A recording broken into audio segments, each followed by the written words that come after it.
வணக்கம் மக்களே. Big pass Malayalam லைவ்ல வந்து பார்த்தீங்கன்னா ஜின்டோ திரும்ப பார்த்தீங்களா, எப்பவுமே வந்து பார்த்தீங்கன்னா ஜின்டோ ஒரு டீமு கூட மிங்கிள் ஆகி ஒரு டீம் கேம் விளையாட மாட்டார். தனித்துவமாக நம்ம என்ன பண்ணலாம், தனியாக தெரியணுன்றதுக்காக இண்டிவிஜுவலாக தனியாக வந்து டீமை விட்டு கொடுத்து விளையாடுறது தான் ஜின்டோட கேமு.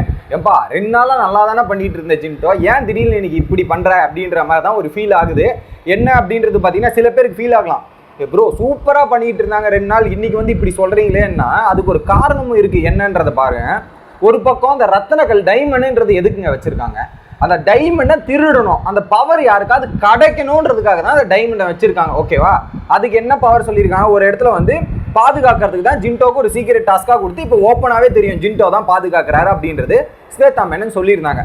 ஒரு இடத்துல என்ன நடக்குது, ஸ்ரீத்து அர்ஜுன் உள்ளே போகும்போது பார்த்தீங்கன்னா ஸ்ரீத்து காயின் எடுத்து அர்ஜுன் கிட்ட கொடுத்து திருட முயற்சி பண்ணாங்க. அப்போ வந்து திரும்ப எடுத்து வச்சுட்டு ஜின்டோ சொல்கிறார், நான் கடைசி வரையும் பாதுகாக்க போகிறேன், இந்த காயினை எடுக்க போகிறதில்ல, நான் நேர்மையாக இருக்க போகிறேன், ஒரு வேளை நான் இது எடுத்துகிட்டு தப்பாக போயிடுச்சுன்னா அப்படின்ற ஒரு பயமும் இருக்குது. ஸோ இந்த காயினை திருடி நான் வெளியே தப்பாக ப்ரொஜெக்ட் ஆகிட்டுனா அப்படின்ற ஒரு பயம் ஜின்டோக்கும் இருக்குது. ஸோ கடைசி வரையும் நான் பாதுகாக்கணும், எனக்கு கொடுத்த வேலையை நான் பாதுகாக்கணும் அப்படின்ற மாதிரி சொல்கிறாரு. அப்போ ஒரு பக்கம் ஸ்ரீத்து கேட்குறாங்க, என்ன தான் பண்ண போகிறீங்க, அப்போ கடைசி வரையும் நீங்கள் திருட மாட்டீங்களா அப்படின்னும் போது, இல்லை நான் பாதுகாக்க தான் போகிறேன், நம்ம ஒரு வேளை நம்ம பவர் டீமில் போயிட்டா ஒருவேளை நம்ம காயின் அவங்க கொடுத்தாங்கன்னா அதை நம்ம வேற யாருக்காவது கொடுப்போம் அப்படின்ற மாதிரி ஒரு பக்கம் டிஸ்கஷன் இதெல்லாம் நடக்குது. ஸ்ரீத்து அதை திருடுறதுக்கான முயற்சிகள்லாம் பண்ணாங்க. ஸோ கடைசி வரையும் ஜின்டோ என்ன பண்ணிட்டாரு, டோரை லாக் பண்ணி ஒரு ரூமில் வந்து ஒருத்தர் தான் இருக்கணும்னு சொல்லிட்டாங்க. அந்த கெஸ்ட் என்ன பண்ணுறாரு, ஜின்டோ டோரை லாக் பண்ணி அதுக்கு ஒரு வந்து அந்த டேபிளை எடுத்து வச்சுட்டு டேபிளை வச்சுட்டு டோரை திறக்க முடியாமல் லாக் பண்ணிட்டு உட்காந்துட்டு இருந்தார். இப்படி உட்காந்தா எப்படி டாஸ்க் நடக்கும், எப்படி அந்த கல்லை திருட முடியும், நீங்களே சொல்லுங்கள். இப்படி டோரை லாக் பண்ணிட்டு நீங்கள் டேபிளை வச்சுட்டு இந்த மாதிரி வச்சா எப்படி டாஸ்க் நடக்கும்? நீங்கள் ஓப்பனாக விட்டு அதை எனக்கு தெரிஞ்ச அந்த ரூமுக்குள்ளேயே வைக்கக்கூடாதுங்க, கல்லை வெளியே வந்து ஓப்பன் ஸ்பேஸில் வச்சு பாதுகாக்க வைக்கணும்.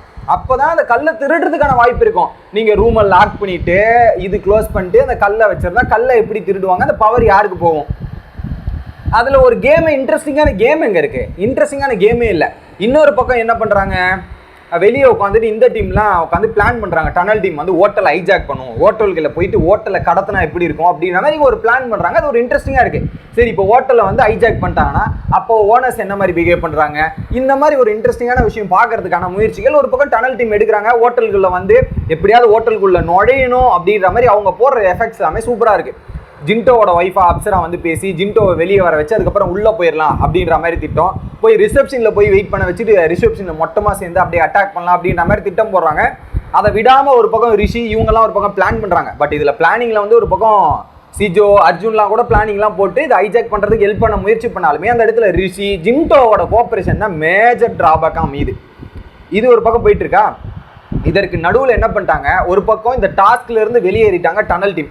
அவங்களுக்கு எந்த ஒரு காயின் கிடைச்சாலும் பிரோஜனம் இல்லைல்ல. பட் அதையும் மீறி 2 கெஸ்ட்டும் வந்து அந்த டனல் டீமுக்கு நிறைய காயின்ஸ் கொடுத்துருந்தாங்க. அதுக்கப்புறம் ஜாஸ்மினுக்கு போய் காயின் கொடுத்து ஜாஸ்மினை வந்து வாழ்த்தி ஆசீர்வாதம் பண்ணாங்க ஸ்வேதா மேனன்.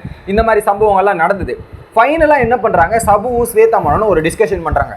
ஜின்டோ அந்த ரூமில் இருக்கான், என்ன பண்ணுங்க நான் ரூம் மாற்ற போகிறேன் அப்படின்ற மாதிரி என்ன பண்ணுறாரு, சபு பிளான் பண்ணுறாரு. எனக்கு இந்த ரூம் டனல் ரூம்லேருந்து நான் நெக்ஸ்ட் ரூம் ஷிஃப்ட் பண்ண போகிறேன், எனக்கு நெக்ஸ்ட் ரூமை க்ளீன் பண்ணி கொடுங்க அப்படின்ற மாதிரி இவர்கிட்ட போய் சொல்லிடுறாரு. யார்கிட்ட, HR கிட்ட.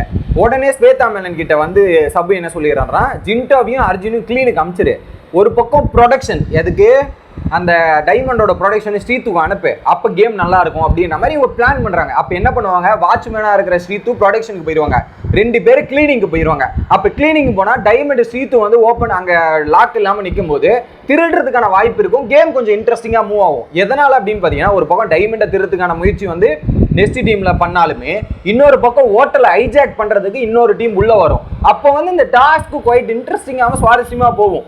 அதை வந்து சொல்கிறாங்களா, இந்த ஒரு மூவ் சொல்லிட்டு இருக்காங்க, நானும் இன்ட்ரெஸ்டிங்காக பார்த்துட்டு இருக்கேன். பட் ஜின்டோ வந்து என்ன பண்ணுறாருன்னா, ஸோ ஒரு பக்கம் சொல்லிட்டாங்க தெளிவாக வந்து ஸ்வேதா சொல்லிட்டாங்க, ஆனால் சொன்னதுக்கப்புறமும் ஜின்டோ அந்த ரூமை விட்டு வெளியே வரல, என்னால் போய் அந்த வேலையை பார்க்க முடியாது, நான் பண்ணவும் மாட்டேன் அப்படின்ற மாதிரி ஒத்த காலில் நிற்கிறாரு. ஸோ போயிட்டு க்ளீன் பண்ண போவே மாட்டுறாரு.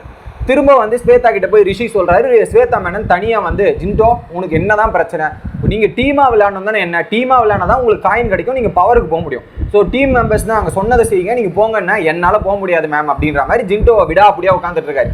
என்னதான் உனக்கு பிரச்சனை என்னடா அப்படின்னு கேட்டால், இல்லை மேம் நீங்கள் பாதுகாக்க சொல்கிறீங்க, நான் பாதுகாக்கிறேன், நான் தான்டா திரும்ப சொல்கிறேன் நீ போடா அப்படின்னும் போது அப்போ இன்னொரு கேள்வி கேட்குறாங்க, நீங்கள் டீம் பிளே பண்ணுறீங்களா இல்லை செல்ஃப் பிளே? உனக்கு மட்டும் நீ பாதுகாக்கணும்னு நினைக்கிறியா இல்லை டீமை பாதுகாக்கணும்னு நினைக்கிறியா? எனக்கு டீமை பாதுகாக்கணும் தான் அவசியம். அப்போ நீ போக வேண்டியது தானே அப்படின்னும் போது, இல்லை எனக்கு கொடுத்த வேலையை நான் நீட்டாக பார்க்க போகிறேன் அப்படின்ற மாதிரி இந்த டாஸ்கோட சுவாரஸ்யத்தையே கெடுக்கிற மாதிரி ஜின்டோ பண்ணுறாருன்றதான் என்னோட பர்சனல் ஃபீலிங். இது வரைக்கும் ஒர்க்லாம் பண்ணதெல்லாம் ஓகே, பட் இப்போ இந்த டாஸ்க் நகரணும்னா ஜின்டோ அந்த ரூமை விட்டு வெளியே போனதாங்க நடக்கும் டாஸ்க்கு. அதை விட்டுட்டு விடாப்படியா நான் இங்கேயே இருப்பேன்னா எப்படிங்க இருக்கு இன்ட்ரெஸ்டிங்காக ஆகும்? டாஸ்க்கு போராக போதுங்க. அந்த டைமண்டை திருடுறதுக்காக தான் அந்த டைமண்டே வச்சிருக்காங்க. ஜின்டோ பாதுகாக்கிறேன்ற பேரில் டோரை லாக் பண்ணிட்டு அப்படியே ஃபோர்ஸாக நின்னா எப்படி திருட முடியும்? என்ன பண்ண முடியும்? ஒரு பக்கம் கெஸ்ட்டே அதை தான் எதிர்பார்க்குறாங்க, பிளான் பண்ணி அதை திருடணும், அப்போ தான் டாஸ்க் சூப்பராக இருக்குன்ற மாதிரி கெஸ்ட்டு பல முயற்சிகள் பண்ணாலுமே தடைக்கெல்லாம் வந்து இடுக்கிறது ஜின்டோ அப்படின்றது தான் ஒரு பக்கம் கஷ்டமாக இருக்குது. ஜின்டோ தயவு செய்து புரிஞ்சுக்கிட்டு ஒரு டீமாக விளையாண்டிங்கன்னா டீமாக விளையாடணும். இண்டிவிஜுவல் கேம் பிளே அவசியம் இந்த பிக் பாஸை பொறுத்த வரையும். பட் ஒரு டீம்னா எப்பவுமே டீம் கூட மிங்கிள் ஆக மாட்டேங்கிறார். எதனா ஒரு இடத்துல வந்து ஜின்டோ சொதப்புறார் அப்படின்றது மட்டும் கிளியராக தெரியுது. போன வாரமாக இருக்கட்டும் இல்லை அதுக்கு முந்தின வாரமாக இருக்கட்டும், டீம் பிளேல ஜின்டோ மட்டும் நான் எப்படி மேலே தெரியணுன்றது மட்டும் யோசிக்கிறாரு தவிர டீம்மேட்ஸ் தோத்தா என்ன ஜெயிச்சா என்ன அப்படின்ற மாதிரி தான் ஜின்டோட எண்ணமா இருக்கு. இதை பற்றி நீங்கள் என்ன நினைக்கிறீங்க அப்படின்றத கமெண்ட் பண்ணுங்க. வீடியோ பிடிச்சிருந்தா மறக்காம லைக் பண்ணுங்க.